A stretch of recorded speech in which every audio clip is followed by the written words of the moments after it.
శ్మశాన ఆక్రమణ జరిగింది. ఆ గ్రామంలో పేద ప్రజలకి, ముఖ్యంగా దళితులకి శ్మశానాలే లేవు. ఎవరైనా చనిపోతే మొత్తం వాగుల కింద, ఒక్కల కింద పెట్టుకునే పరిస్థితి ఉంది. దాని మీద వాళ్ళు ఆందోళన చేయడం ఫలితంగా నిన్న శ్రావణాపురం రెవెన్యూ సిబ్బంది అక్కడ బోర్డు బాతి దీన్ని ఎవరు కూడా ఇందులో ప్రవేశిస్తే వాళ్ళు శిక్షిస్తారని ప్రకటన చేశారు. ఆ గ్రామంలోని ఇంకా గతంలో ప్రభుత్వం పేదలకు ఇచ్చినటువంటి దళితులకు ఇచ్చిన భూములు ఉన్నవి, అవి అనేక అన్యక్రాంతం అయి ఉన్నాయి. కాబట్టి శ్రావణాపురం రెవెన్యూ సిబ్బంది ఆ అన్యక్రాంతమైనటువంటి రెవెన్యూ భూములు మొత్తం స్వాధీనం చేసుకొని రికార్డు ప్రకారం ఎవరికైతే దళితులకి గతంలో ఇచ్చారో ఆ భూములు మొత్తం కూడా వాళ్ళకి చెందేలాగా చూడాల్సిన బాధ్యత తహసీల్దార్ అని చెప్పేది ఈ సందర్భంగా మేము తెలియజేస్తున్నాం.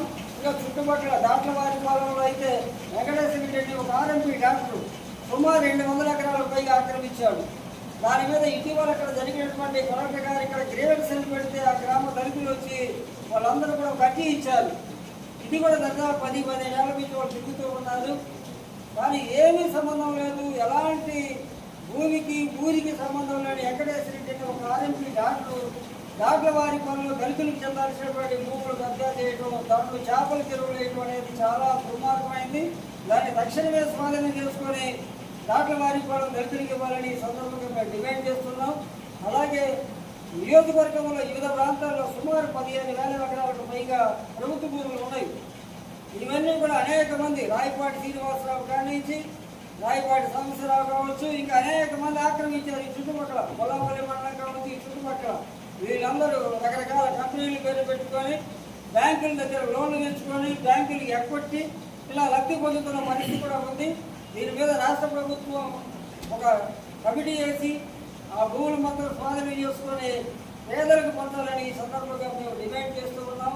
ముఖ్యంగా ఇరుకొండ ప్రాంతంలో ఒకప్పుడు కమ్యూనిస్టుల కంచుకోట, కాలక్రమంలో కమ్యూనిస్ట్ పార్టీలు బలహీనపడటం వల్ల ఇక్కడ ఉన్నటువంటి ప్రతిపక్ష అధికార పక్షాలు రెండూ కూడా ఇలాంటి విషయాలు, కబ్జాల విషయంలో, అమ్మకాల విషయాలు ఇద్దరు ఒకటవుతారు. రియల్ ఎస్టేట్ విషయాల్లో కూడా ఈ ప్రాంతంలో వెంచర్లు, అనేక వెంచర్లు ఉన్నాయి.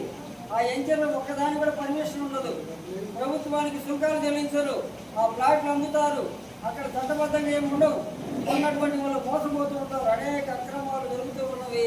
వీటి మీద ప్రభుత్వం చర్య తీసుకోవాలి. ముఖ్యంగా ప్రజలు కూడా చైతన్యవంతంగా ఈ రోజున ఈ భూ కబ్జాలకు వ్యతిరేకంగా, అక్రమాలకు వ్యతిరేకంగా ఐక్యంగా నిలబడి పోరాడాల్సిన అవసరం ఉన్నది. ఆ క్రమంలో ఇక్కడ కలిసి వస్తే వృత్తులందరితో కలిసి పెద్ద ఎత్తున ఉద్యమాలు చేపట్టాల్సిన అవసరం ఈ ప్రాంతంలో ఉన్నటువంటి ఉద్యమకారులకు ఉందని తెలియజేస్తూ, మనం ఈ ప్రాంతంలో ఉన్న మిత్రులు ముఖ్యంగా ఈ దాట్లవారిపాలెం కావచ్చు, పిసుకలపాలెం కావచ్చు, జాలపాలెం కావచ్చు, ఈ ప్రాంతంలో ముఖ్యంగా కొంతమంది మిత్రులు ఉన్నారు. వాళ్ళ గ్రామాలకు చెందిన మన రాంబాబు గారు కావచ్చు, లేదా పిసుకలపాలెం గణేష్ కావచ్చు, ఇంకా అనేక మంది జాలపాలెం వెంకటేశ్వర కావచ్చు, సుదీర్ఘ కాలం నుంచి పోరాడుతున్నారు. వెంకటేశ్వర మీద అనేక కేసులు పెట్టారు. ఆయన భయపడలా. బ్రహ్మనాయుడు దాదాపు SC/ST యాక్ట్లో 7 పెట్టించాడు. అయినా గట్టిగా నిలబడి ఆయన ఫైట్ చేస్తూనే ఉన్నాడు. కాబట్టి మన ఐక్యత పెరగాలి. ఐక్యంగా మనం ఈ యొక్క అక్రమాలకు వ్యతిరేకంగా గట్టిగా బలమైన ఉద్యమ నిర్మాణం కోసం ప్రయత్నం చేయాల్సిన అవసరం ఉన్నదని, పేద ప్రజలకి ప్రభుత్వ భూములు దక్కేందుకు మనమంతా కృషి చేయాలని తెలియజేస్తూ